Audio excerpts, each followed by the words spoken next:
안녕하세요. 오늘은 신생아 특례 디딤돌 대출에 대해 알아보겠습니다. 먼저 대출 대상이 되기 위한 요건들로 첫째, 주택을 구입하기 위해 주택매매계약을 체결한 사람이어야 합니다. 상속이나 증여, 재산분할로 주택을 취득한 경우는 대출 대상이 될 수 없습니다. 둘째, 대출 접수일 현재 민법상 성년인 세대주여야 합니다. 세대주의 배우자나 주민등록표상에 세대원으로 등록된 자가 대출 접수일 현재 3개월 이내에 결혼으로 세대주로 예정된 자도 대출 대상입니다. 셋째, 출산 관련 요건입니다. 대출 신청일 기준 2년 내에 출산 또는 입양한 가구가 대출 대상이며 출산의 범위는 23년 1월 1일 이후 출생아부터 적용되며 입양한 경우에도 해당됩니다. 다만 입양아의 나이는 대출 접수일 기준으로만 2살 미만이어야 합니다. 또한 혼인신고를 하지 않고 자녀를 출산 입양한 경우에도 대출을 취급할 수 있습니다. 넷째, 무주택 조건으로 세대주를 포함한 세대원 전원이 무주택인 경우에 대출을 받을 수 있습니다. 이때 분양권이나 조합원 입주권도 주택 보유로 간주됩니다. 다섯째, 중복대출 금지 요건입니다.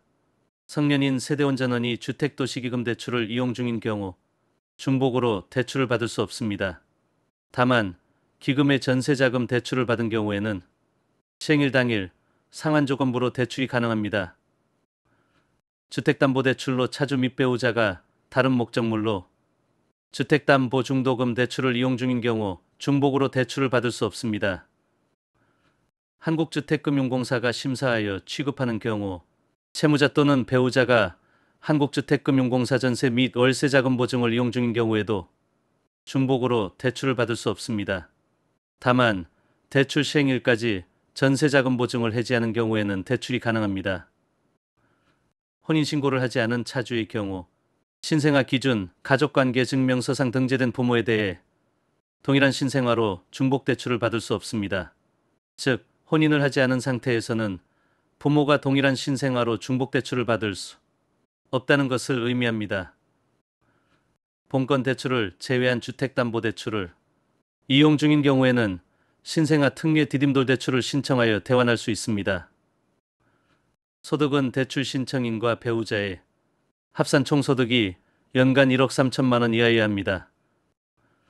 자산은 대출 신청인과 배우자의 합산 소득이 4분위 전체 가구 평균값 이하여야 하며 2024년 기준으로는 4억 6천9백만 원입니다.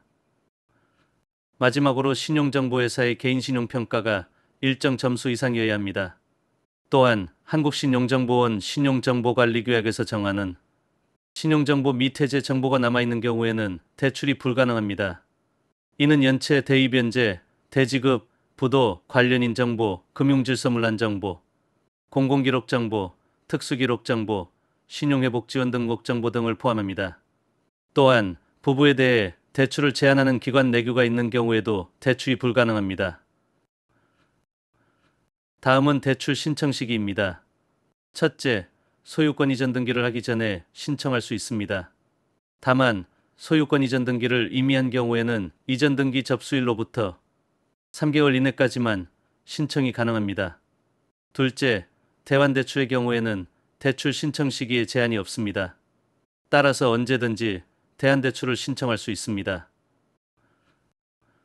신생아 특례대출의 대상 주택은 몇 가지 조건이 있습니다.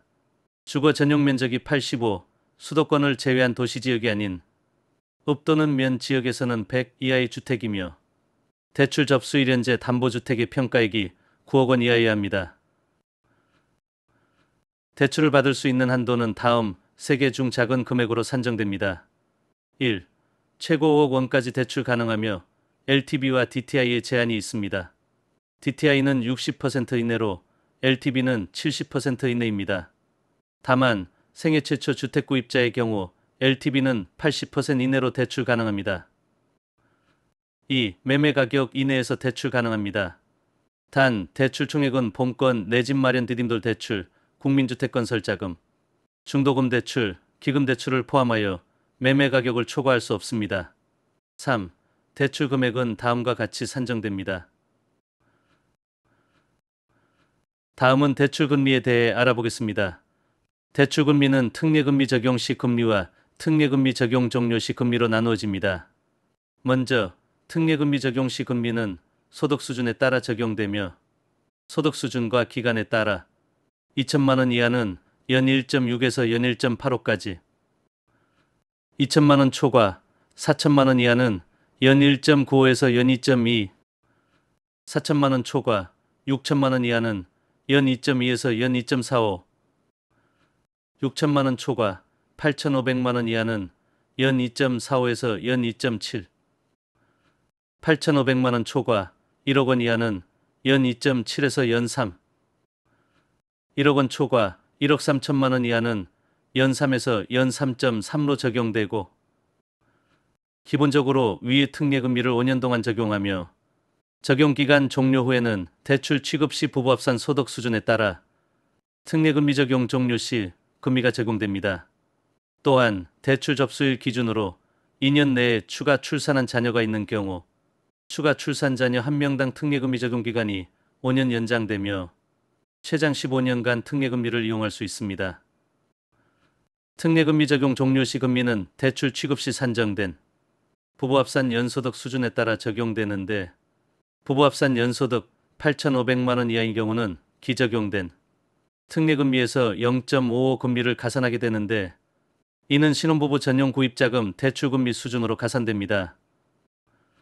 부부합산 연소득 8,500만 원 초과인 경우 한국은행 고시, 예금은행 주택담보대출 금리와 은행연합회 고시 시중은행의 분할 상환 방식, 주택담보대출 최저금리 중 가장 작은 값을 적용하게 되는데, 구체적인 적용금리는 추후 공시될 예정이라고 합니다. 마지막으로 대출 신청자에게는 우대금리가 적용되는데, 우대금리의 종류와 적용 조언, 청약저축 가입기간에 따라 가입기간 5년 이상 60회차 이상 납입한 경우 연 0.3, 가입기간 10년 이상 120회차 이상 납입한 경우 연 0.4, 가입기간 15년 이상 180회차 이상 납입한 경우 연 0.5가 적용됩니다.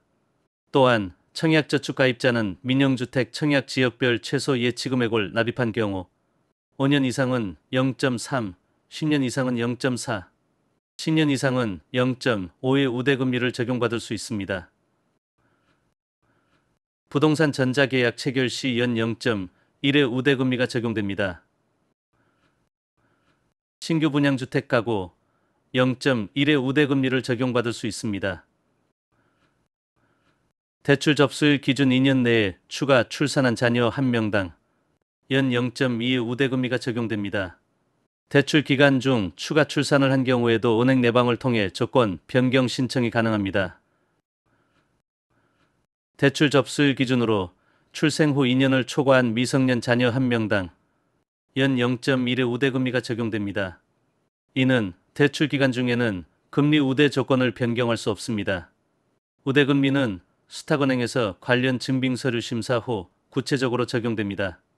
또한 최종 금리가 연 1.2 미만인 경우에는 연 1.2로 적용됩니다.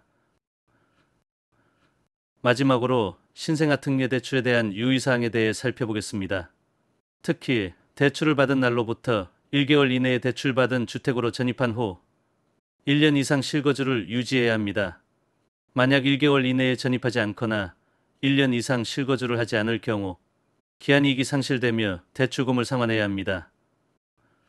하지만 기존 임차인의 퇴거지연이나 집수리 등의 사유로 인해 1개월 이내에 전입이 어려운 경우에는 사유서를 제출하면 2개월까지 전입 기한을 연장할 수 있습니다. 또한 질병 치료나 다른 지역으로의 근무지 이전 등 불가피한 사유로 실거주를 할 수 없는 경우에도 매매 계약 이후 발생한 경우에는 실거주 적용에 대한 유예를 받을 수 있습니다. 또한 대출 계약 철회권의 효력이 발생한 이후에는 철회권을 행사하여 대출을 취소할 수 없습니다. 만약 입양한 자녀를 기준으로 신생아 특례 디딤 대출이 시행되었을 경우에는 대출을 받은 날로부터 1년 이상 입양한 자녀의 입양 상태를 유지해야 합니다. 만약 입양 자녀를 파형하게 되어 1년 이상 입양 상태를 유지할 수 없는 경우 기한이익이 상실되며 대출금을 상환해야 합니다. 지금까지 신생아 특례 디딤돌 대출에 대해 알아보았습니다. 보다 자세한 내용은 주택도시보증공사 콜센터나 업무지급은행인 우리은행, 신한은행, 국민은행, 인농협은행, K바나은행 등을 통해 문의하시면 됩니다. 감사합니다.